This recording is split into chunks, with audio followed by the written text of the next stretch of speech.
Hello everybody. I'm hoping that this works a little bit better than it did last time. Fingers crossed. We have the lovely Luise Loges on with us. She is an Assyriology Ph.D. student and also a reporter. I guess. A reporter is the word that's coming to mind, but I'm not sure that that's... Oh, sorry. We also have Oliver sitting next to me, shouting at me. So anyway, we are going to be talking about antiquities smuggling, particularly the recent Hobby Lobby federal case that happened in the US, in which, just a very quick overview for those who don't know, Hobby Lobby is a craft chain store, and the owners also own a museum called the Museum of the Bible in Washington, D.C. And recently, within the past couple of years, they were convicted of smuggling in the region of 5,000 artifacts from Iraq, illegally importing them and deliberately hiding the country of origin. They were fined roughly $3 million, and everything, I think 2 or 3 weeks ago now, was sent back to Iraq to be repatriated.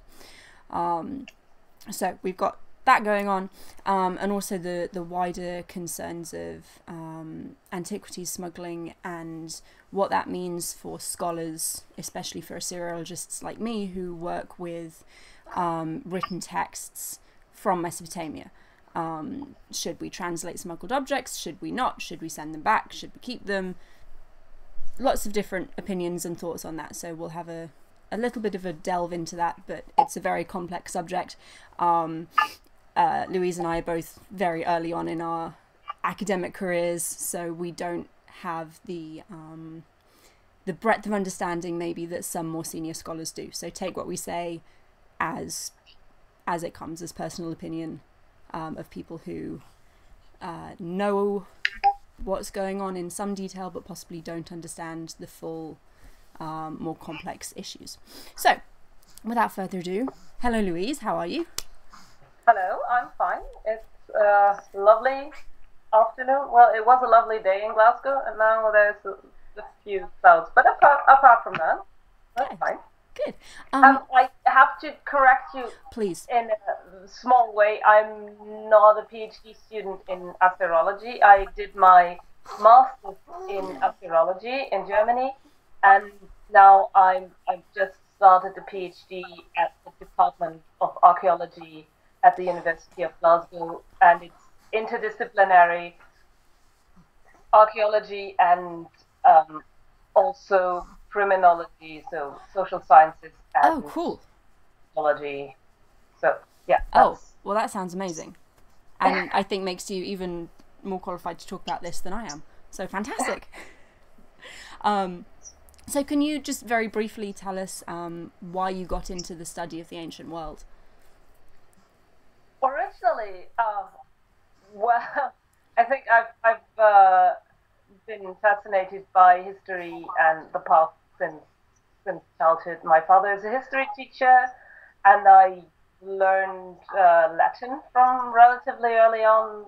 So I don't know. I just started reading all the books in my father's library, and I got ever further back. So the Romans were quite interesting, and then the Greeks were quite interesting, and also the Egyptians, and then I ended up finding the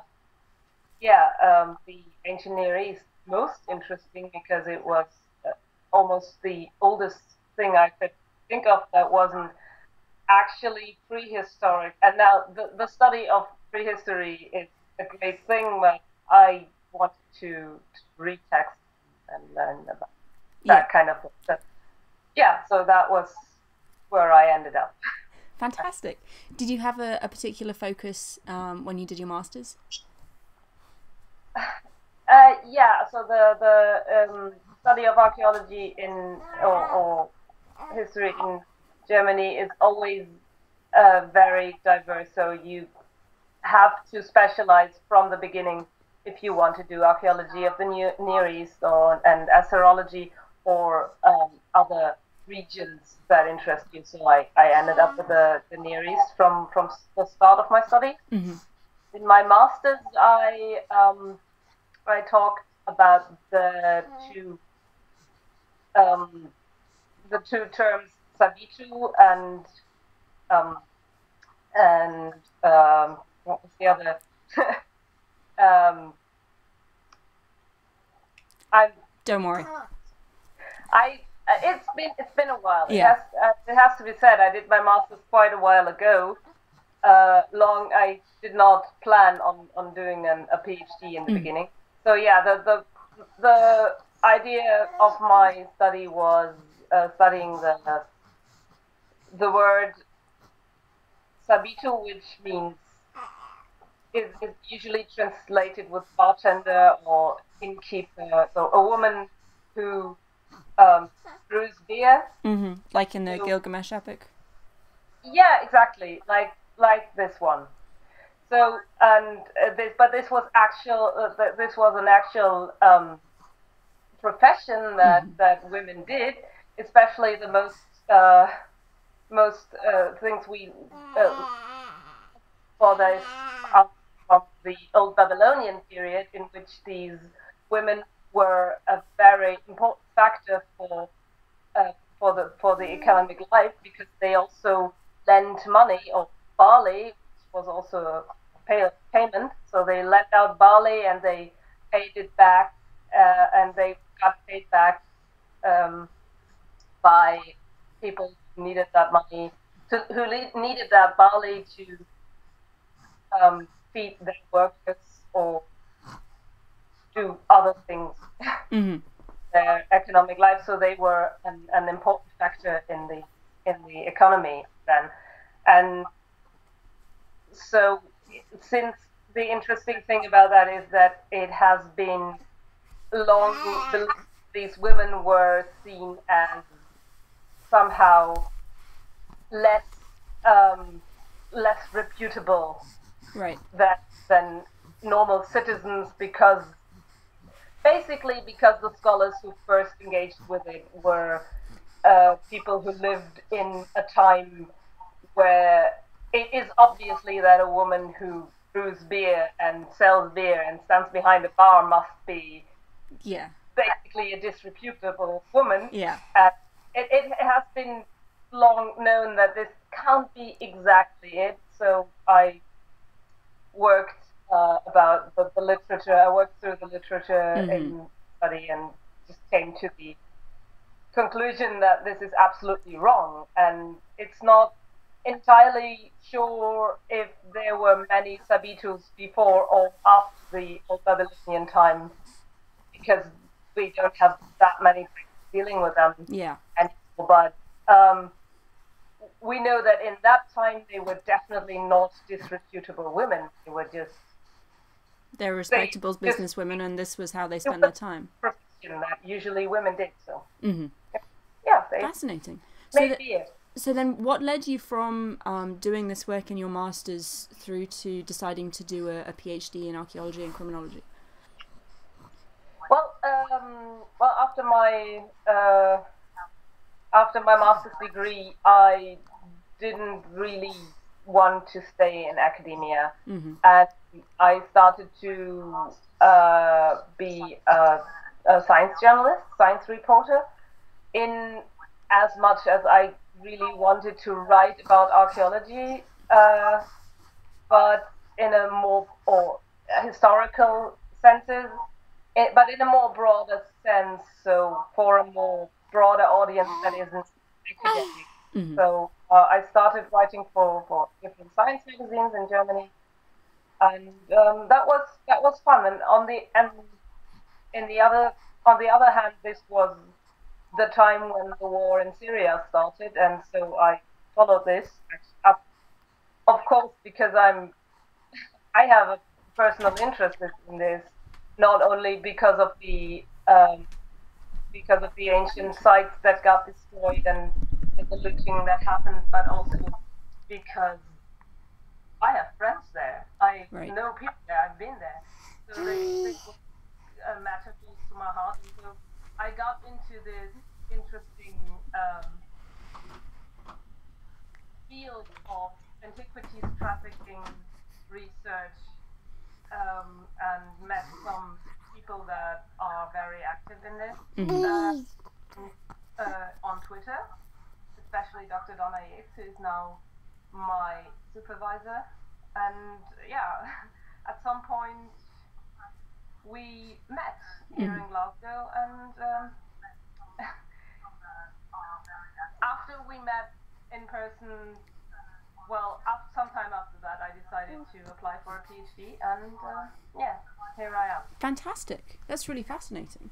I know. So I've not been to Syria. I've not done an awful lot of archaeological work. But I did have a field season in Turkey. I think the year the Syrian civil war started, and we were right on the border. And we're out in the fields picking up pottery, and you can hear the bombing going on just the other side. And then coming back and talking to one of my professors at Hopkins, who has been working in Syria for years, and his site is obviously closed. It has been for years. He doesn't even know if it's still there anymore. And all of the people, all of the friends he has who live there, all the people he's worked with, it's very scary and worrying, and there doesn't seem, from what I've heard, to be much of an end in sight. It just keeps dragging on, which is, I don't know, it's scary, and I keep saying scary because I don't know how else to describe it. Yeah, it definitely is scary. I mean, you always worry about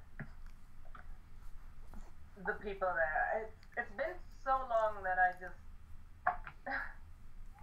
hope that everyone found a way to go to Turkey or somewhere else. So because the place where I was digging was right on the other side of the Turkish border, and there is this sliver of hope that these people, especially those that were working as our diggers, who are, these are very poor people, so they will not, at least the time, they surely did not have, well, no Facebook, because it was hidden. They had no way of contacting them, so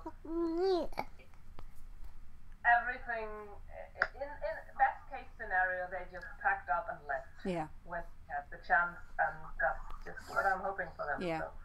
So, for people who haven't done any archaeological fieldwork before, it's quite standard practice, at least in the Near East, for the people who do a lot of the physical digging, the actual moving dirt part of it, are often villagers from the surrounding area, who are employed on the site on a seasonal basis. They're not people who are flown in specially, they're local people. This is their home. So when something like this happens, archaeologists have the luxury of not having to go back and really deal with the day-to-day living, but the people that we work with don't have that luxury. So it's a very distressing time for everyone. So we should talk about Hobby Lobby. Oh yeah. So I meant to do some more reading, and I didn't because I completely screwed up the time zone difference here. I thought I had an extra hour, and I completely didn't. So I know broad strokes of what's happened, and I read about it when the court ruling was passed down, but that was a while ago now. So can you, for the benefit of our viewers, are you able to give an overview of what happened? Absolutely. So that was in July 2017. There was a civil complaint filed against Hobby Lobby, the art store, which is owned by the Green family, people that are very evangelical. They're very religious, which will be interesting later on in this case. And they were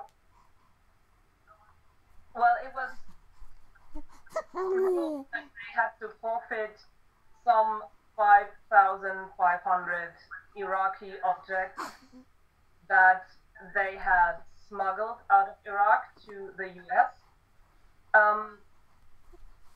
They bought them from dealers in Israel and the United Arab Emirates and had them falsely labeled as product samples, had them falsely labeled to come from Turkey instead of where they actually came from. And so this was definitely a smuggling case. But it has to be pointed out, it was a civil complaint, so not a criminal case, even though handling stolen goods and accepting stolen goods, even if they were stolen in another country, and importing stolen goods is illegal in the US. Yeah. It's a crime. Can we just pause there briefly? Do you have earphones or something you can put on? We're getting people saying that your mic's getting feedback. Okay. I do have earphones. Give me. Sorry, thank you. No worries.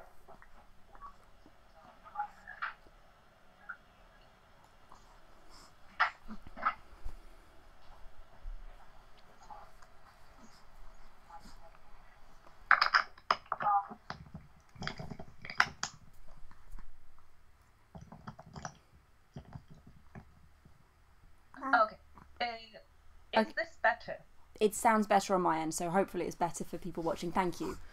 So the Hobby Lobby, the Green family, imported large amounts of stolen Iraqi artifacts, deliberately mislabeled them as having come from Turkey and the United Arab Emirates, and for some reason they were charged with a civil case as opposed to a criminal case, which you would expect with a smuggling issue. Well, not so much expect as I would hope that this would be done, but it's actually a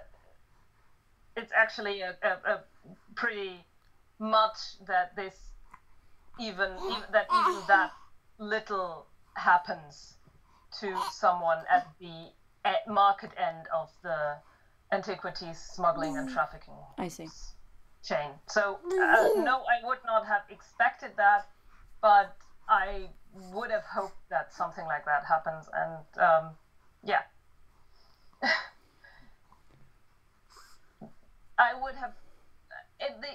I would think it would have been better if it had been a criminal case and if there had been any real repercussions for the Green family. What has to be said here is that not the Green family privately for their own personal benefit. Well, they did not import these things on their name, but they imported them under the name of their company, Hobby Lobby. I see.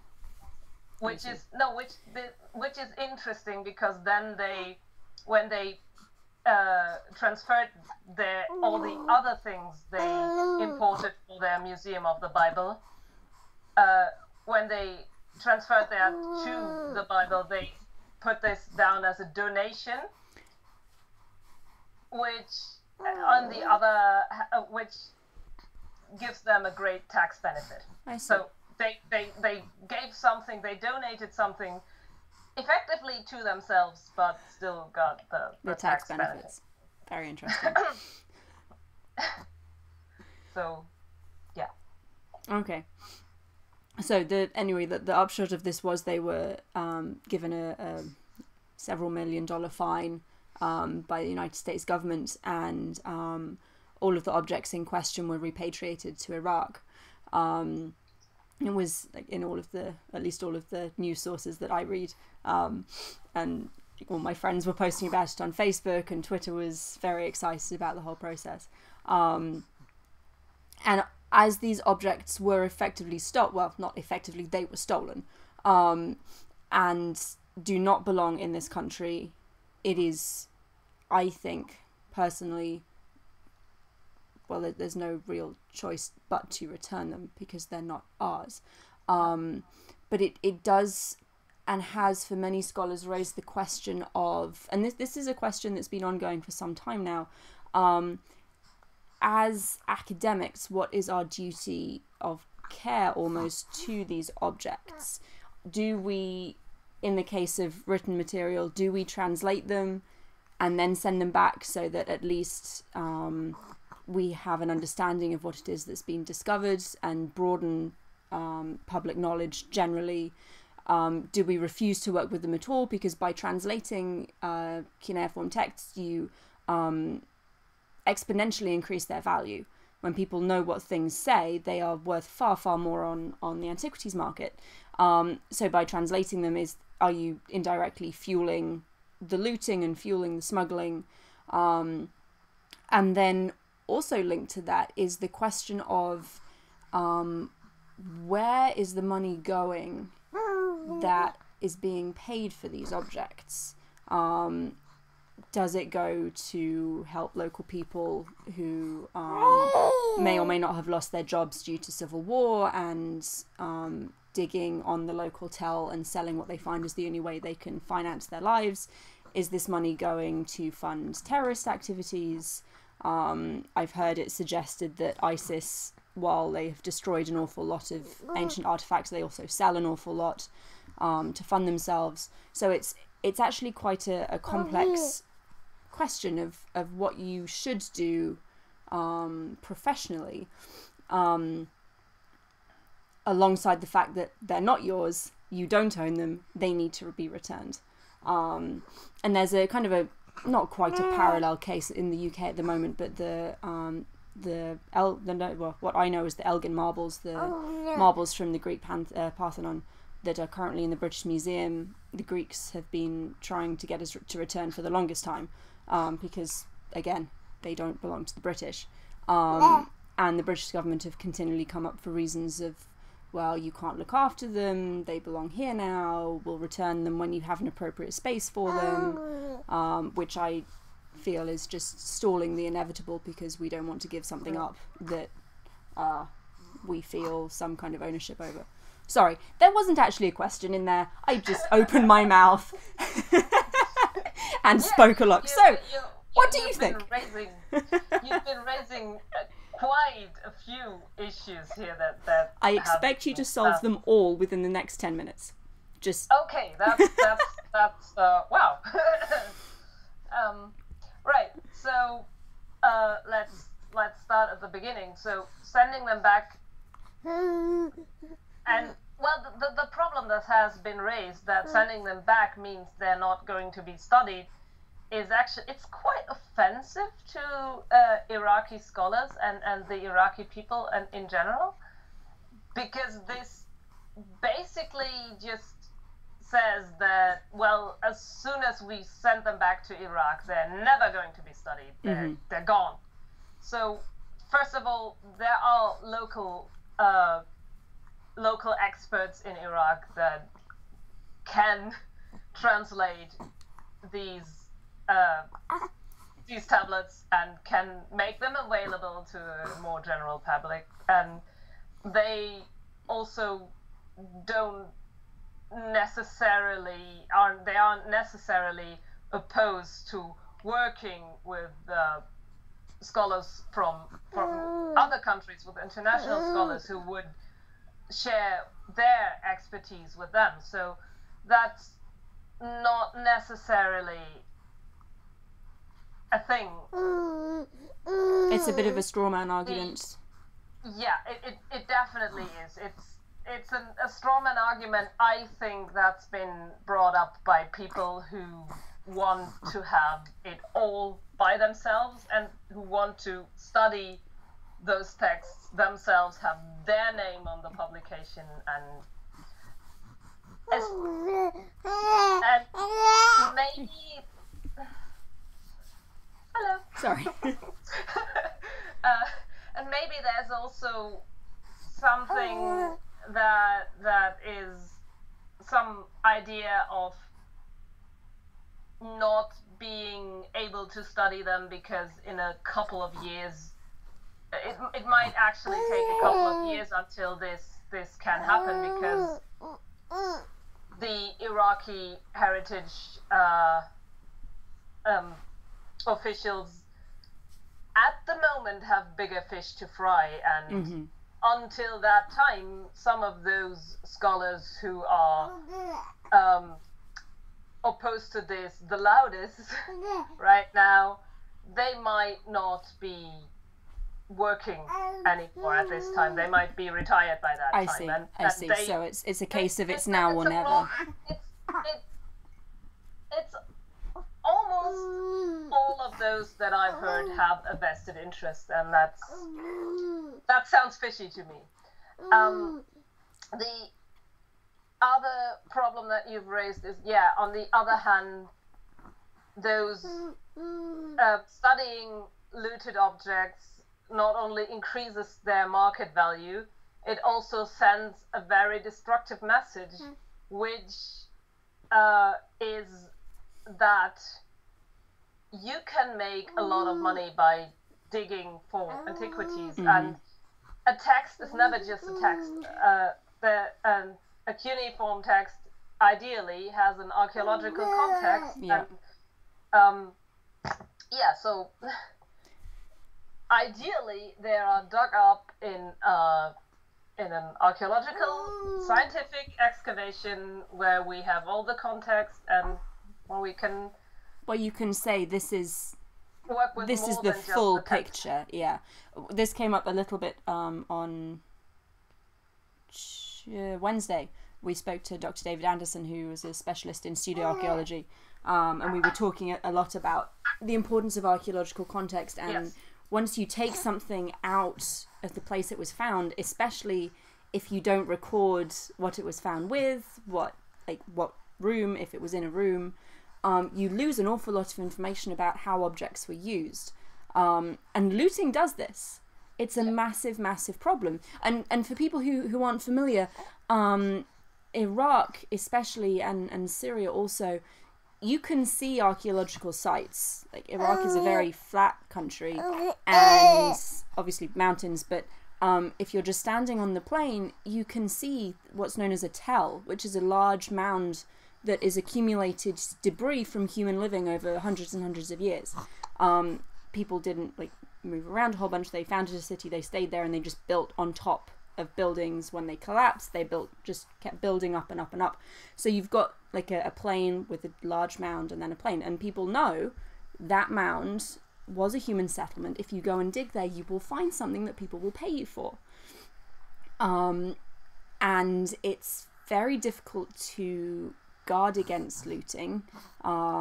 Active archaeological sites often have a guard employed year-round from the local population to just sit there and stop people from digging up stuff on the site. And there's some interesting work being done with Google Earth, because you can see, if you zoom in, you can see these dark pockmarks on a site where people have been digging.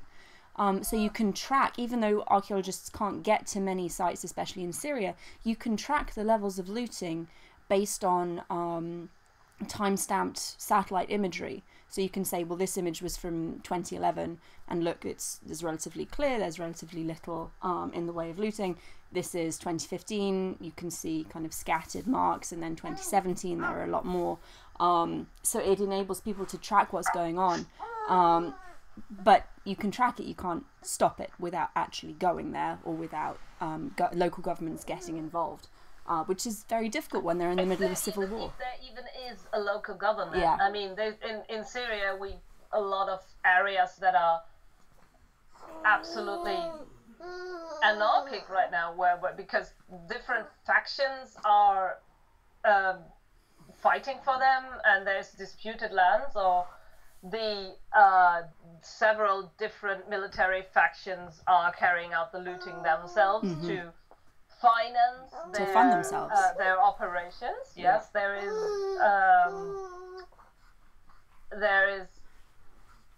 research into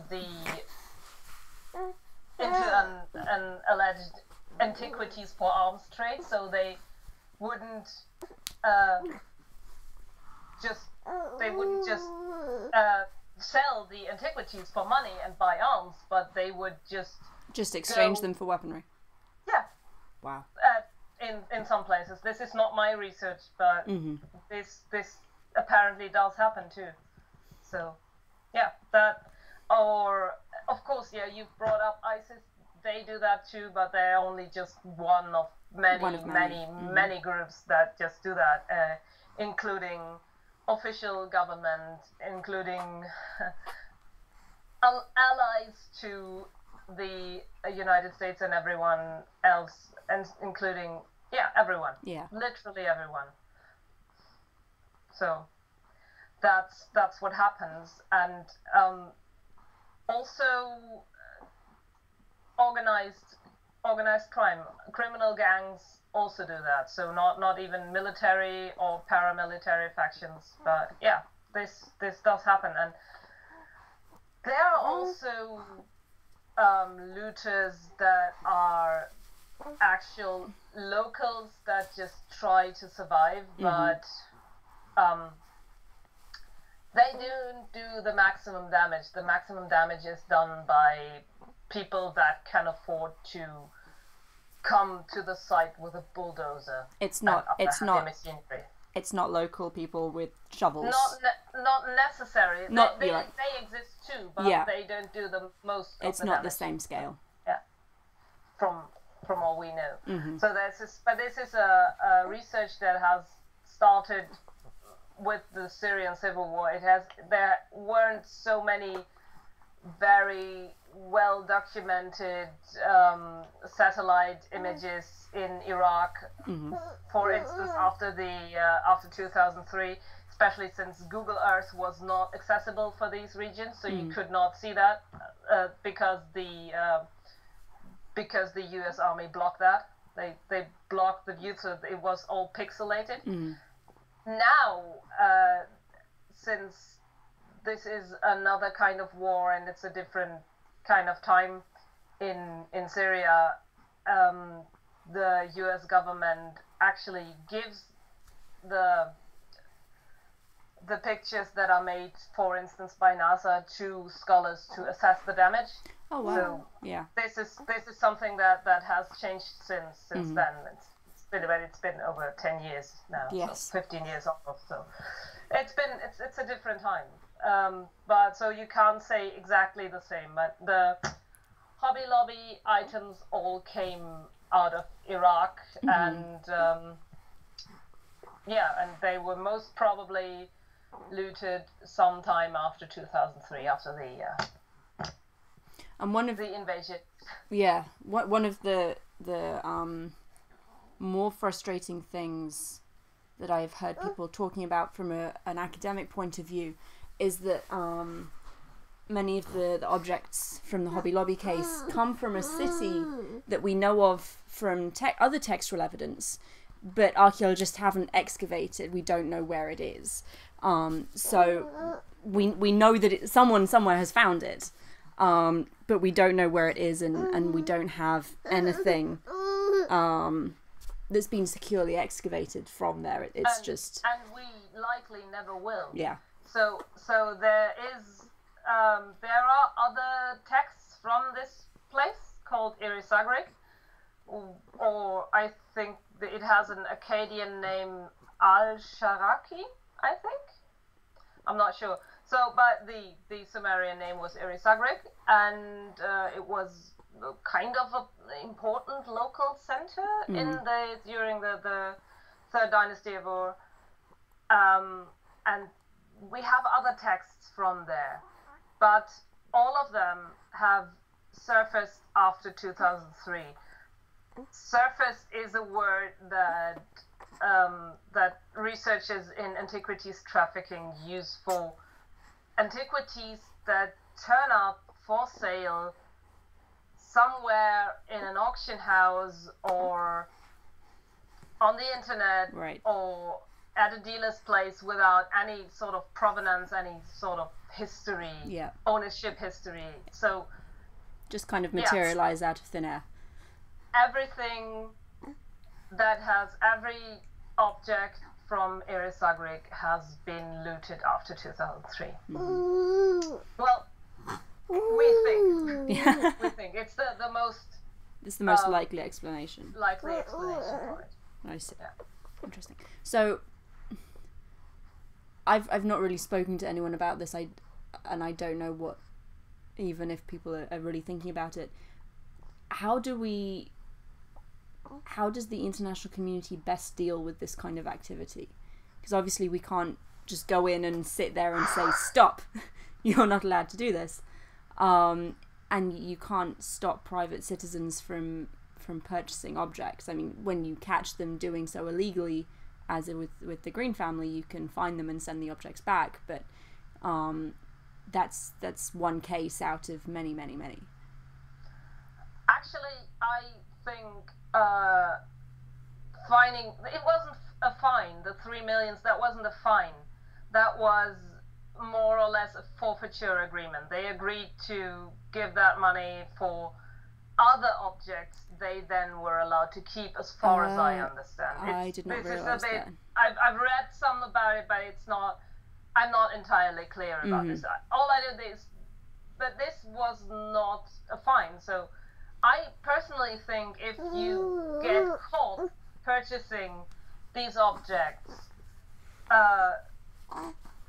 and doing all these like very obviously dodgy things as labeling them falsely, then these people should serve jail time.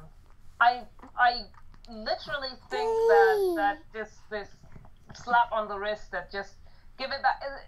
You know, if a child steals another child's toy, then you can say, go there, give it back, and say you're sorry. Yeah. But with grown-up people that obviously should know better, you can't do this. So if you do something that is illegal, you have to face serious consequences. And $3 million are a lot of money for you and me, and probably the vast majority of people watching this. But for the Greens, not so much. Small change. Yeah. That is no money. These are multi-billionaires. They have they wouldn't feel that. So yeah, I would say for the people responsible on this kind of thing. And if you see the difference to the looters, those who actually get the stuff out of the earth, often under, well, not all of them, as I said, some of them are really just military factions, but the unaffiliated locals with shovels that do that would face not just jail time. They could, like in Egypt, for instance, you can face life imprisonment. And I didn't find the article anymore, so I'm really not sure if this is true. But there was even a bill proposed before the Egyptian parliament to potentially use the death penalty on looters. So that's that's ridiculous. While on the other hand, they don't do anything at all. Yeah. It's like I can't think of an analogy, but it's overkill for the people who are doing the least damage when you've got large groups of armed people like, stripping sites. Wow. Yeah. And yeah, so there's a great social injustice at work here, in which on the one hand people face potential jail time, potentially even death, while death could also happen because just the hole you dug collapses on top of you, and while at the other hand people take no risk at all, except a financial risk, but as I said, and stand to gain quite a lot from it for them. Yeah. Especially in reputation. So yeah. Because one of the things that occurred to me was, if you are the Green family and you are opening a museum focused on this particular part of the world, you have nothing unless you have objects that you can point at and say, this came from this city, this is what it said. So having a well-rounded, respected collection can be of huge financial value, but increases your reputation immensely as a legitimate entity, I suppose. And without that, you just kind of have a big room with placeholders, with nothing for people to see.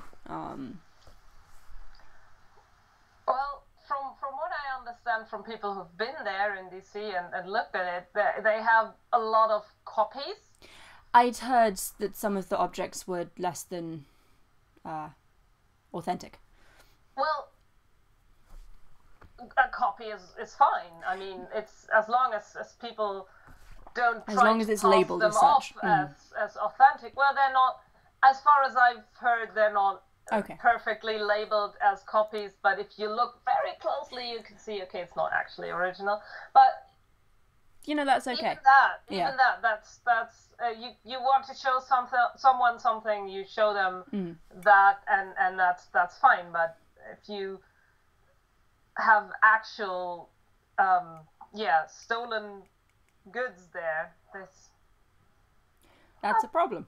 That's a different thing. Yes. Yeah, that's something entirely different. So, and actually, using copies in museums is, it has a relatively long history. There's at least one copy of the Stele of Hammurabi.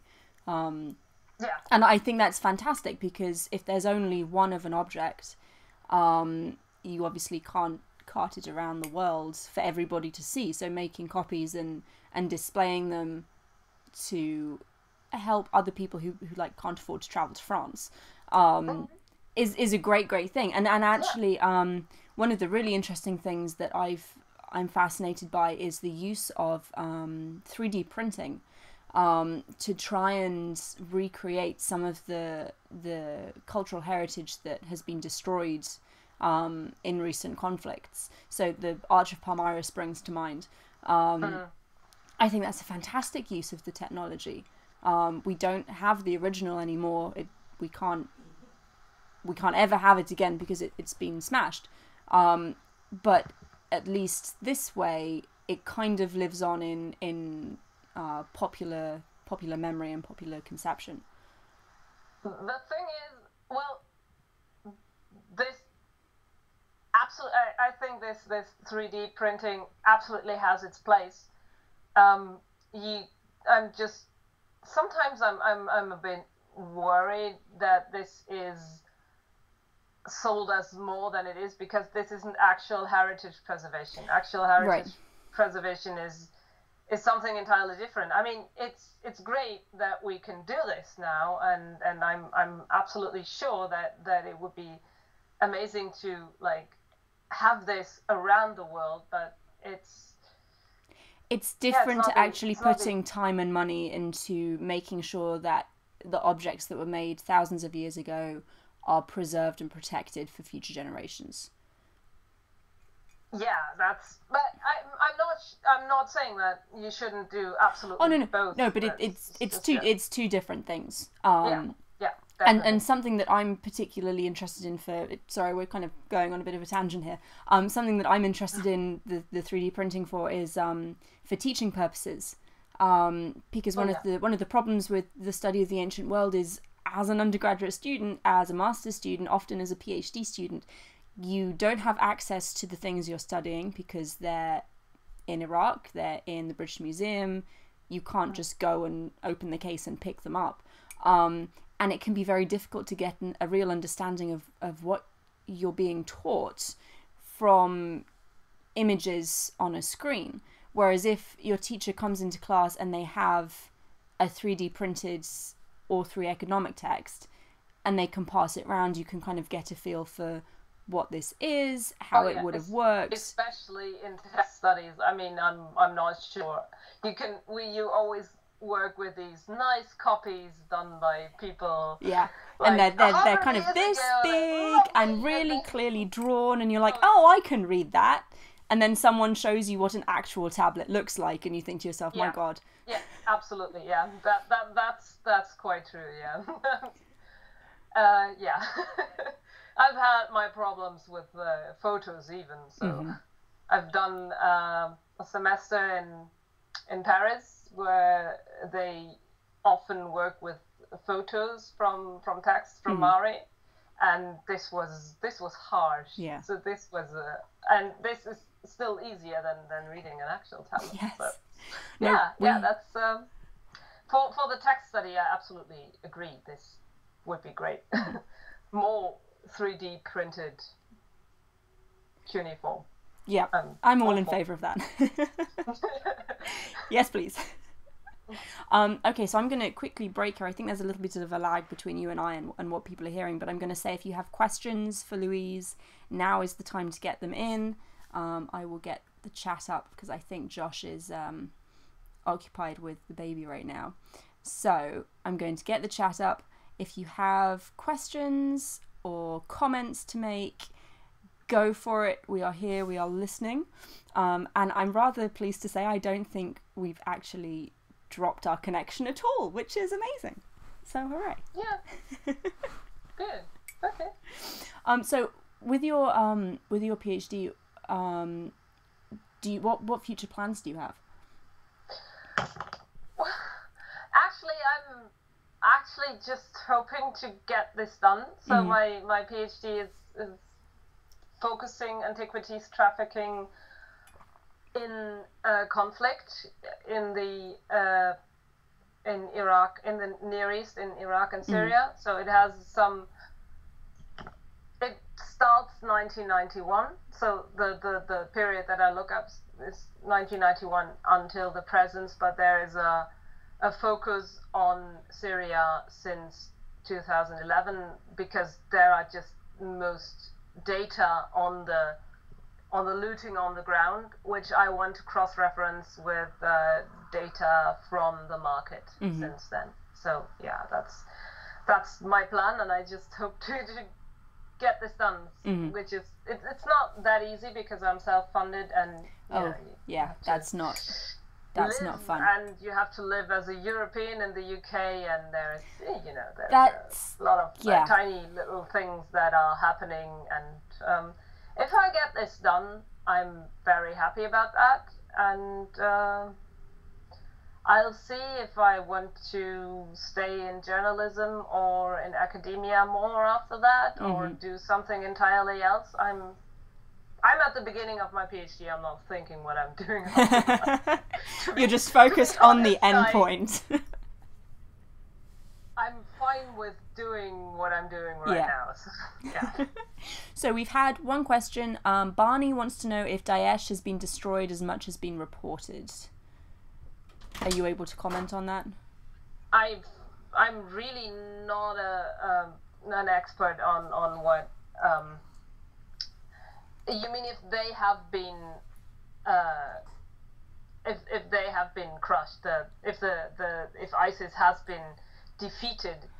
So from what I know, they have been thrown out of all of their strongholds, but they still very much exist as a sort of as a terrorist organization. They don't hold that much territory anymore, or even no territory at all. But yeah, they're not gone. They're not gone yet. Sorry. You okay? Your brother would like to know if she could speak to the extent that Daesh has... Yeah. Oh, that Barney? Yeah. Sorry, so that Barney is my brother. Barney, I had no idea you were watching. Hi. Thank you for joining us. I see. No, the question is actually if they've destroyed as many artifacts as has been reported. Okay. Okay. So from what we know, they have destroyed a lot of ancient objects. they have done a lot of damage to the ancient cities, the ancient Assyrian king cities, which are located all around Mosul somewhere. Especially the ziggurat of which one was it, of Nimrud, and so they did that. They've also tunneled under some of these cities. Oh. I think the Kurdish forces that have advanced against them also tunneled under this, especially in Dur-Sharukin Khanate. So yeah. Yes, they have. They have also destroyed a great many Shiite sites, holy places, sites, which there is a study of Twitter data and from them that were shown how the response was to those destruction videos they posted, especially on Twitter, and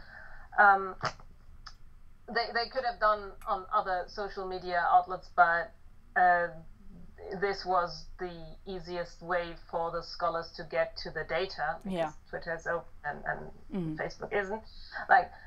But yeah, so they also destroyed some Christian sites, but since this didn't get much traction, they stopped. They didn't stop, but they didn't post that many videos and evidence of that. So yeah, so the Shiite sacred places were what they usually used for PR. So that is what their followers mainly wanted to see destroyed.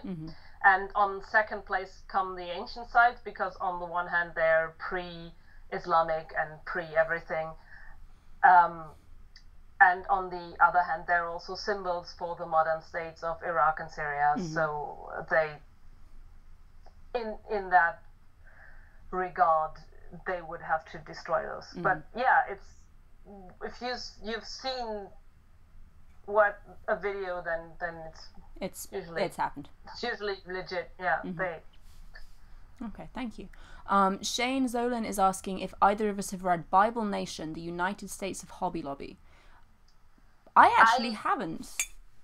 I have not. I have read a few articles about the recent case by the same authors, and it's definitely on my reading list. Yeah. I'm planning to read it. Yeah. No, that does sound good. Interesting. It's definitely. I'm pretty sure it's worth a read. Yeah. Thank you, Shane. You've educated me on things that I should be reading. Oh, sorry, wrong window there. There we go. Okay, and Barney has come back to say so that Daesh didn't particularly discriminate between the sites of different religions. If it was so they didn't target Christian sites over and above Shiite sites. No, it's rather the other way around. Okay, so they did discriminate, but it was more of a Shiite ancient sites were prioritized. Yeah. Which I think this has a PR reason from all I've read and heard, because their followers and their backers internationally, worldwide, weren't that interested in the Christian sides of the Near East, because let's face it, most of them are kind of smallish and not that interesting. Well, some of them, well, I would find them interesting. Yeah, but not as not a tourist. Your average Joe probably doesn't know about them, and so it ended up with the ancient site, especially the big ancient site, the ziggurats, the winged bulls, the Mamasu, and the big stuff, basically. The monumental, exciting stuff that would get people worked up. Yeah, right. Fantastic. Well, we don't have more questions coming through at the moment, so I think we will draw it to a close. Thank you so much, Luise. It's been wonderful talking to you. Thank you. And good luck with your PhD. I hope it goes really, really well.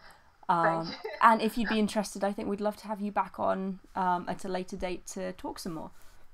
Yeah, absolutely. I would love to. So, Wonderful. Thank you so much. Have a lovely evening. Yes, you too. And I'll see you on Twitter. Have a lovely day. Afternoon. Thank you. I'm going to have some lunch. Yeah, do that. Okay. Thank you, Luise. Goodbye. Thank you. Bye.